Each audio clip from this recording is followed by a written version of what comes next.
ആദ്യമായി കടൽ കണ്ടപ്പോൾ പകച്ചു നിന്നെങ്കിലും കടലിലിറങ്ങി മതിവരുവോളം കളിച്ചു തിമിർത്താണ് അവർ മടങ്ങിയത്. മഹിളാ ശിക്ഷൺ കേന്ദ്രം കോവളത്ത് നടത്തിയ ക്യാമ്പിൽ 300ഓളം പെൺകുട്ടികൾ പങ്കെടുത്തു. കാടിറങ്ങി വരുന്ന കുട്ടികൾ ആർത്തിരമ്പുന്ന കടൽ ആദ്യമായി കണ്ട് അമ്പരന്നു.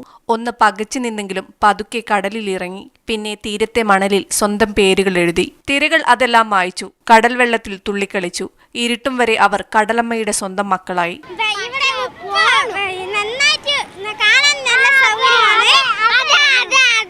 മലപ്പുറം ജില്ലയിലെ ആദിവാസി വിഭാഗത്തിൽപ്പെട്ട കാട്ടുനായ്ക്കർ, ചോലനായ്ക്കർ, കാസർഗോഡ് ജില്ലയിലെ മാവിലന്മാർ, വയനാട്ടിലെ മുടിയാൻ, പണിയർ, കുറിച്യർ, ഇടുക്കിയിലെ മുതലയാർ തുടങ്ങിയ വിഭാഗങ്ങളിലെ കുട്ടികളാണ് കോവളം ഹൗവ ബീച്ചിലെത്തിയത്. ജീവിത ദുരിതത്തിനിടയിൽ പകച്ചു നിന്നവരെ കൈപ്പിടിച്ച് അക്ഷരക്കരുത്ത് മുടങ്ങാതിരിക്കാൻ മഹിളാ സമാഖ്യ നടത്തിവരുന്ന വിദ്യാഭ്യാസ പദ്ധതിയാണ് മഹിളാ ശിക്ഷൺ കേന്ദ്രം. കുട്ടികളുടെ സർഗാത്മക കഴിവുകൾ പരിപോഷിപ്പിക്കുന്നതിനായി ക്യാമ്പിൽ ഒറിഗാമി, നാടൻപാട്ട്, നാടകം എന്നിവയിൽ പരിശീലനം നൽകി.